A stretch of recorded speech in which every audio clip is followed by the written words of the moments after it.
Hello everyone, welcome back to our channel. তো আজ হচ্ছে শিবরাত্রি, সবাইকে জানাই শুভ শিবরাত্রি।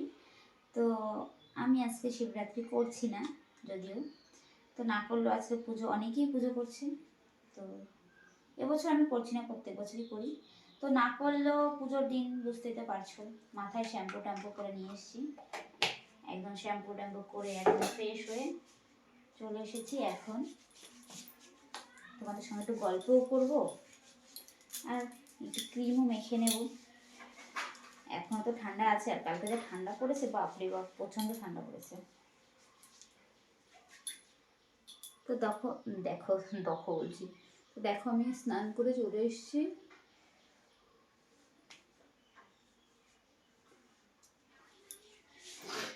এখানে না বাইরে মাইক বাজছে, তো যার জন্য পরে চুলগুলো পুরো শোকায়ও নি, চুলগুলো কেমন ভেজাতে কেমন একটা হয়ে গেছে। তো যাই হোক, আজকে তো শিবরাত্রি, ভেবেছিলাম যে পুজো করব, কিন্তু ফাইনালি আর পুজো করাটা হলো না। মানে হলো না বলতে আমি ইচ্ছা করেই করিনি।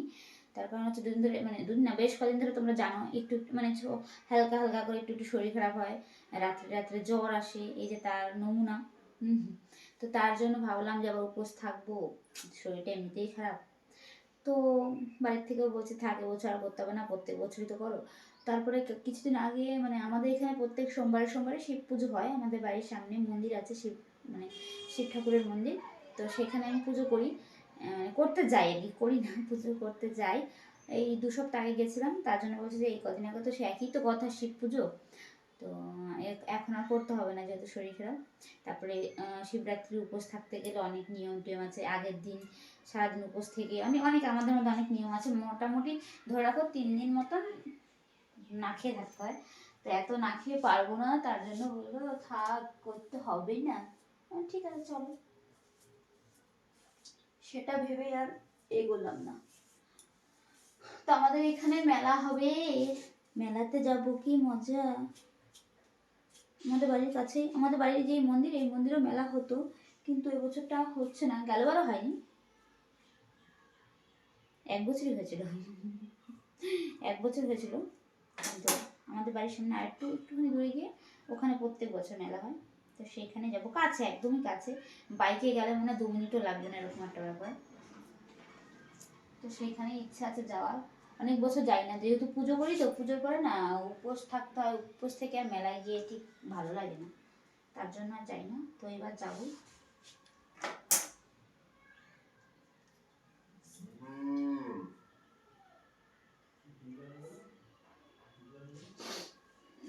একটা মিনিট জাস্ট।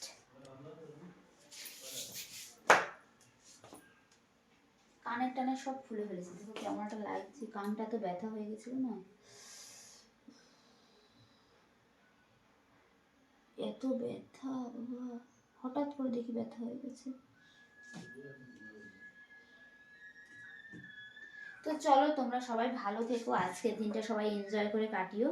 আর আমি তো এই যে স্নান টান করে নিয়েছি, বাড়ির সামনে পুজো হবে, যদি মন মানে পুজো না করলে আমার আবার মন্দিরে যেতে ভালো লাগে না, তারপর সবাই পুজো করে দেখলে কেমন একটা লাগে, কষ্ট হয়, তার জন্য আমি যাই না এবছর যাবো কিনা দেখি।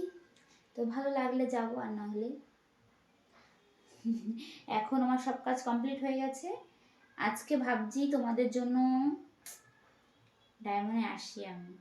কালকে রাত্রেবেলা ফুস করে ঘুমিয়ে গেছিলাম, শরীরটা ক্লান্ত লাগছিল বলে, তাও আর আসা হয়নি।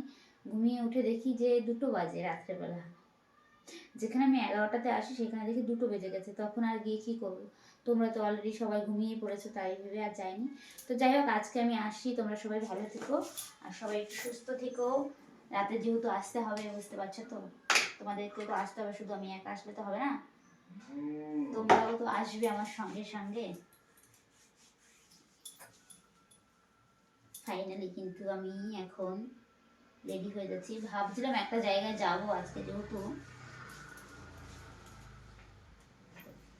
চলো, তোমরা সবাই ভালো থেকো, আবার দেখা হবে, ঠিক আছে, বুঝতে পেরেছো?